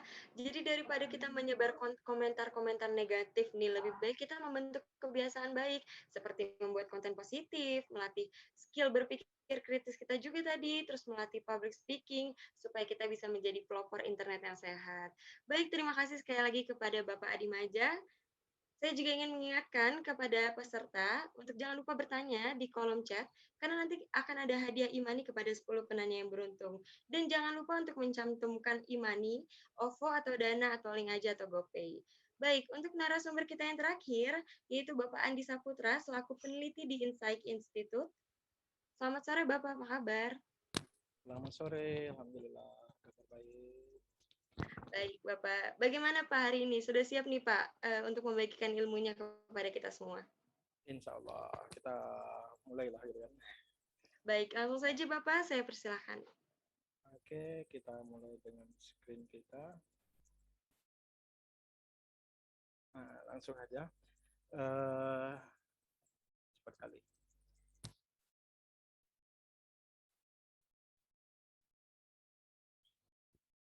Oke, tadi kita sudah mendengar dari narasumber satu tentang gimana mengembangkan produktivitas kita gitu kan di dunia elektronik itu. Terus dari Pak Dimaja juga sudah menjelaskan berbagai hal. Nah, jadi kita beranjak di etika kita dalam berdigital gitu kan. Gimana pun seperti yang disampaikan terdahulu dan pepatah lama lah gitu kan, di mana bumi dipijak di situ di langit dijunjung kan ya. Nah, begitu juga kita di dunia digital nih, dimanapun kita berada kita harus beretika yang baik. Kita mulai dengan presentasi pertama.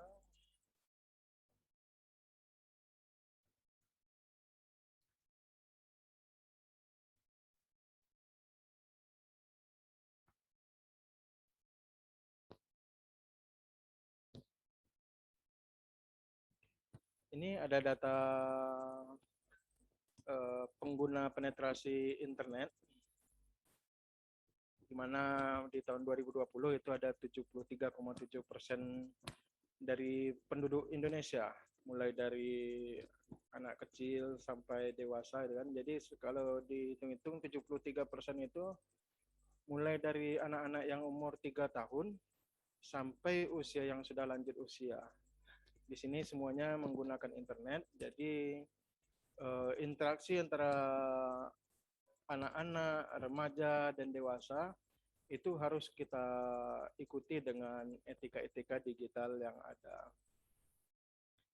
Ini daily time spend of media, di mana ada begitu banyaknya kita melakukan browsing, hingga setiap harinya sekitar ada 8 jam 52 menit.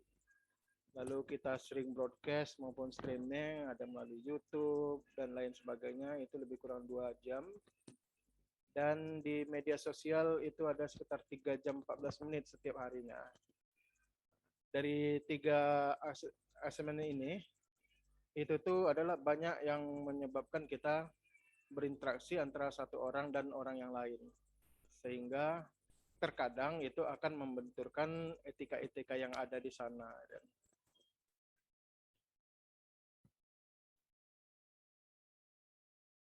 Jadi apa itu digital ethic kan? Silver Kreasi dan Dolet di tahun 2020 itu merumuskan etika digital adalah kemampuan individu dalam menyadari, mencontohkan, menyesuaikan diri, merasionalkan, mempertimbangkan, dan mengembangkan tata kelola etika digital dalam kehidupan sehari-hari. Jadi menggunakan media digital itu mestinya diarahkan pada niat yang baik, sikap dan perilaku yang etis demi kebaikan bersama.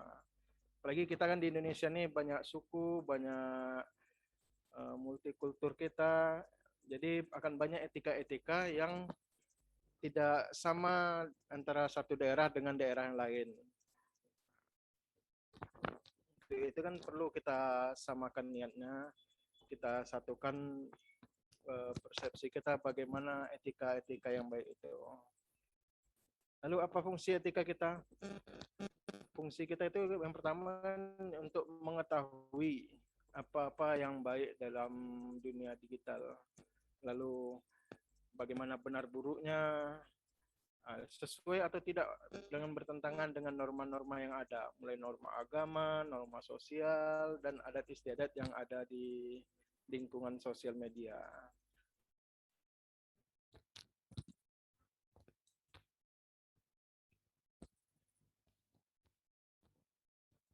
Ini dia kenapa kita perlu etika. Yang pertama kan kita agar tertib, teratur gitu kan. Lalu damai, patuh terhadap norma-norma yang ada, bertanggung jawab juga.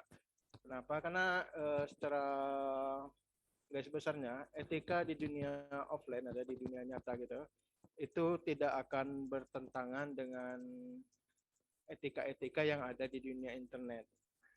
Kita butuh kesadaran bersama, butuh integritas, kejujuran dalam bersosial, juga dengan tanggung jawab yang ada di diri kita masing-masing. Nah, ini adalah akhlakul sosial media warga Muhammadiyah. Dari sebanyak pemegang kebijakan, baik di ormas ataupun di pemerintahan, saya melihat di Muhammadiyah ini yang sudah merangkum gimana akhlak bersosial Muhammadiyah, bersosial di media sosial gitu kan. Nah, disebutnya dengan akhlakul sosmedia warga Muhammadiyah. Nah, akhlak-akhlak ini bisa kita kita rangkum, kita ikuti juga. Kenapa? Karena itu tidak akan bertentangan dengan akhlak-akhlak yang ada. Apa aja kan? Yang jelasnya untuk menjaga nama baik. Nah, di sini kalau di warga Muhammadiyah itu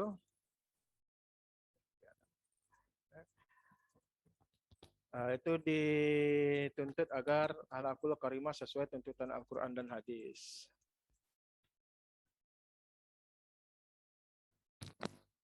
Lanjut. Dalam menggunakan sosial media sebagai sarana dakwah amar ma'ruf nahi munkar dengan hikmat dan mauzah hasanah. Jadi bukan hanya menggunakan media untuk hal-hal yang mengumbar-ngumbar saja gitu kan, tapi kita bisa dengan melakukan amar ma'ruf nahi munkar, seperti kita bersosialisasi, berdakwah, menyampaikan hal-hal yang baik, bukan hanya menyampaikan hal-hal yang berbau negatif. Terus di netizen harus senantiasa menjaga nama baik dan mendukung Persyarikatan Muhammadiyah dalam menyebarkan pesan-pesan positif. Bagaimanapun kita, walaupun bukan warga Muhammadiyah, kita ini juga harus menjaga nama baik kita. macam mahasiswa itu harus menjaga baik dirinya sendiri selaku mahasiswa, menjaga baik dosennya yang mengajarkan dia di sana, menjaga baik juga nama alma maternya, universitasnya maupun sekolah tingginya, di sekolah-sekolah juga begitu. Ya kan? Jadi menjaga baik ini bukan hanya untuk kita saja, tapi untuk seluruh yang terkait dengan diri kita.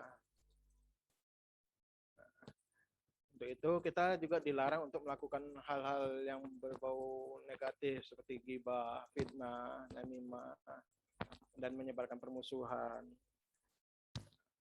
Dalam kehidupan kita sehari-hari kan di lokal itu kita dilarang bergunjing, bergosip gitu kan, melakukan ghibah. Gitu juga kita di dunia internet, di dunia digital ini. Jadi untuk itu kita harus menjaga diri untuk melakukan dari ghibah, apalagi melakukan bullying, melakukan ujaran kebencian dan pemusuhan berdasarkan suku, ras, atau antara golongan.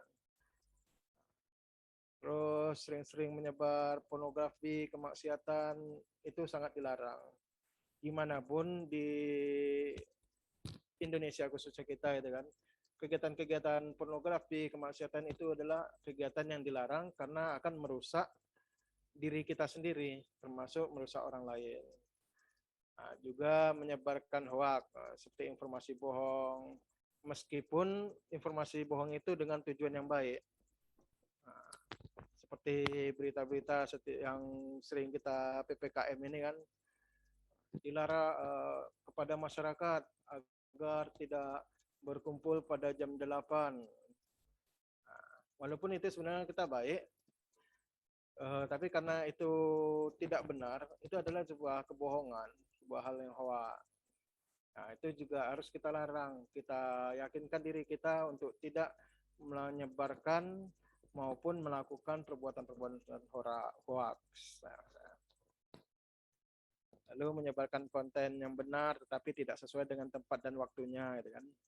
Nah, sama seperti melakukan kegiatan-kegiatan. Kalau dicontohkan dengan apa gitu ya? Nah, di rumah sakit itu kan ada namanya pisport. Kalau kita beli di apotek, di tempat toko perawatan kesehatan, pisport itu masih baru, bersih. Tapi saat itu dikasih air minum, itu juga tidak tepat, gitu kan. Jadi kalau untuk minum itu ya di gelas. Pisport itu tetap untuk saluran pencernaan pembuangan kita. Nah, jadi kita harus menyebarkan konten ataupun berita-berita itu pada tepat dan waktu yang baiknya.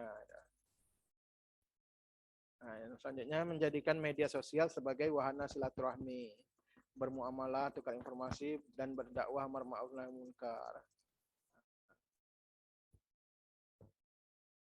Oke, yang ini materi maupun konten yang disebarkan itu harus dapat dipertanggungjawabkan secara personal dan kelembagaan. Jadi apapun yang kita sebarkan, seperti yang saya bilang tadi, itu adalah selain menjaga nama diri kita dan orang lain, itu kita harus mempertanggungjawabkannya. Gimana pun amalan sebab apa yang kita lakukan itu adalah akan dipertanggungjawabkan. Bukan hanya di dunia aja, tapi nanti akan kita pertanggungjawabkan di akhirat. Nah, seperti penyebaran hoak. Saat kita menyebarkan hoak itu bukan hanya sekali kita menyebarkan itu, tapi akan berkali-kali dilakukan oleh orang dan seterusnya. Bahkan dalam bahasa yang sekarang itu agama turun-temurun jadinya. Bukan. Kok agama turun-temurun? Bukan. Itu agama yang dosa yang berkelanjutan maksud saya. Nah, jadi saat kita menyebarkan hoax, sebuah kebohongan, itu akan disebarkan oleh orang lain. Dan itu tidak akan putus sangat lama, bahkan tidak akan putus hoax yang akan kita sebarkan. Jadi sekali kita berbuat kebohongan, kita akan terus berbohong dengan sendirinya. Nah, lalu sesama netizen harus saling berteman. Nah, ini dia, selain menjaga silaturahim dan menjaga ukhuwah gitu kan. Nah, di sini kadang kita bisa dibilang apa lagi kan, jangan menyombongkan diri maupun apa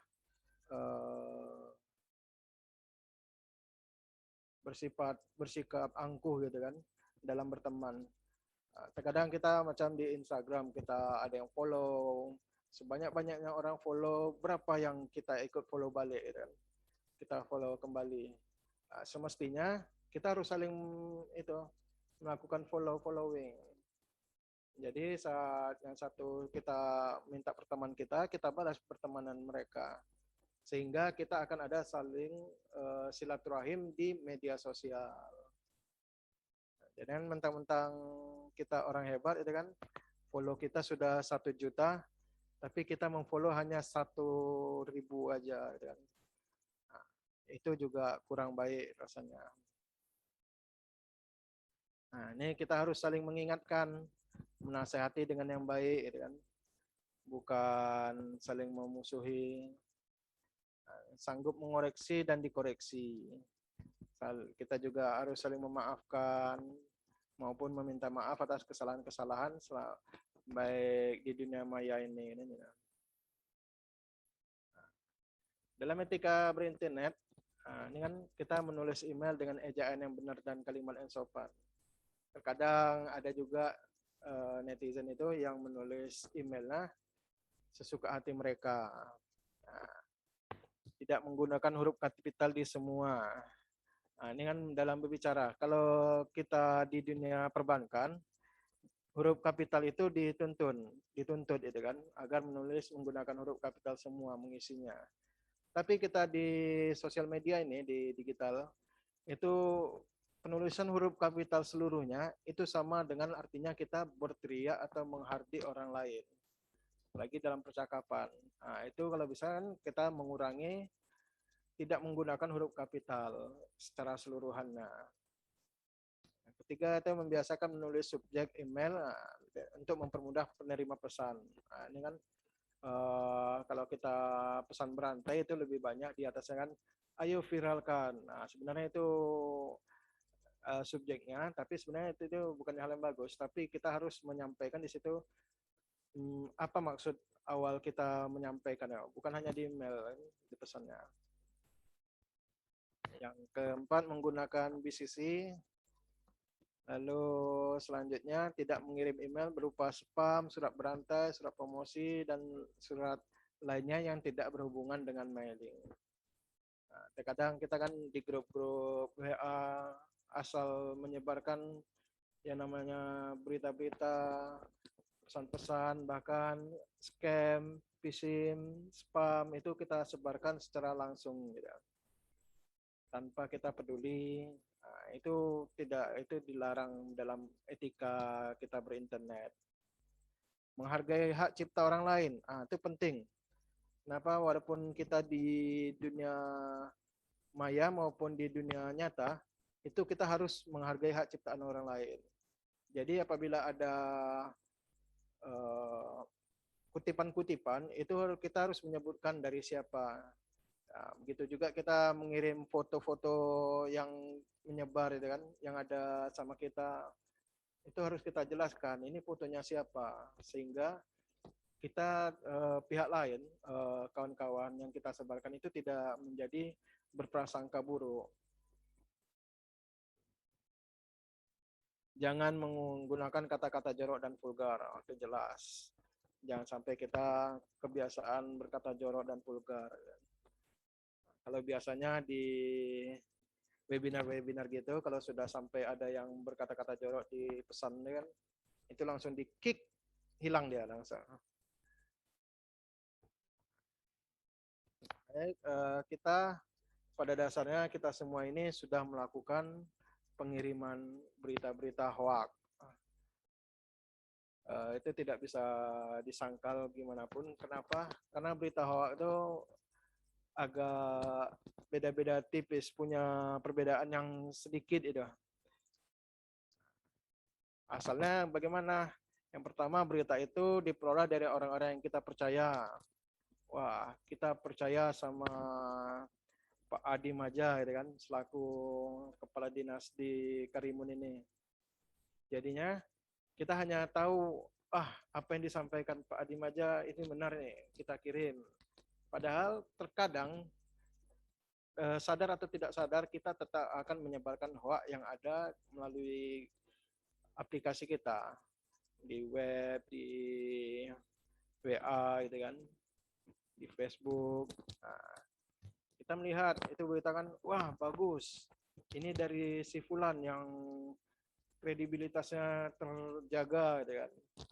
Rupanya tanpa sengaja si Fulan itu juga mengirimkan hoak. Jadinya kita ikut mengirimkan hoak. Lalu di kalimat-kalimat berita-berita hoak itu sangat meyakinkan. Oh begini, benar ini dari dokter Oren, gitu kan. Nah, kalimatnya ini benar, jadi harus kita ikuti, harus kita sebarkan. Itu juga banyak yang menyebarkan berita-berita hoak karena kalimat-kalimat yang meyakinkan. Lalu juga terpengaruh dengan pilihan politik, kubu, afiliasi maupun organisasi. Nah, inilah yang sering disebut kita dengan apa? Fanatik. Orang-orang yang terlalu fanatik. Juga ada terbawa ujaran kebencian. Saat berita-berita, informasi-informasi yang kita terima itu tentang menyudutkan orang, membenci orang, jadinya kita juga ikut-ikutan membenci. Berita-berita yang tidak benar pun, yang benar pun oleh orang yang kita benci itu tetap kita salahkan. Akhirnya secara tidak langsung maupun secara sengaja, orang-orang yang membenci orang lain itu akan membuat berita-berita bohong untuk menjatuhkan orang yang kita benci. Nah, jadi untuk itu kita harus selektif dalam memilih berita-berita. Jadi apa sih motivasi pembuatan konten negatif maupun yang lainnya itu? Yang pertama ada masalah ekonomi, mencari uang. Berita-berita Mohon maaf negatif. Bapak memotong. Untuk waktu pemaparannya tersisa 5 menit lagi ya Pak. Terima Oke, kasih. siap. Kita lanjut. Nah, ini kan masa mencari uang maupun mencari kambing hitam, politik, maupun memecah belah. Nah, ini terakhir kita langkah-langkah yang bisa kita lakukan. Yang pertama menggunakan caption yang baik. Nah, itu kita kasih di awalnya kan agar tidak berbau sara maupun konspirasi kepada orang lain. Lalu kita bisa membuat hashtag. Hashtag ini untuk kita lebih menginformasikan secara spesifik berkaitan dengan etiket kita. Jadi bukan hanya sekedar kasih tanda pagar, ya, karena memang ada fungsinya, gitu kan. Nah, terus kita menggunakan metode follow atau subscribe untuk mengikuti setiap update pesan dari teman. Nah, jadi bukan hanya copy paste, gitu kan. Kita mengetahui follow ini kan dari mana berita-berita itu kita berasal. Lalu menggunakan engage atau menggunakan metode komen dalam melakukan interaksi dan lain sebagainya. Ini adalah hal-hal yang baik. Mungkin itu pemaparan kita tentang etika.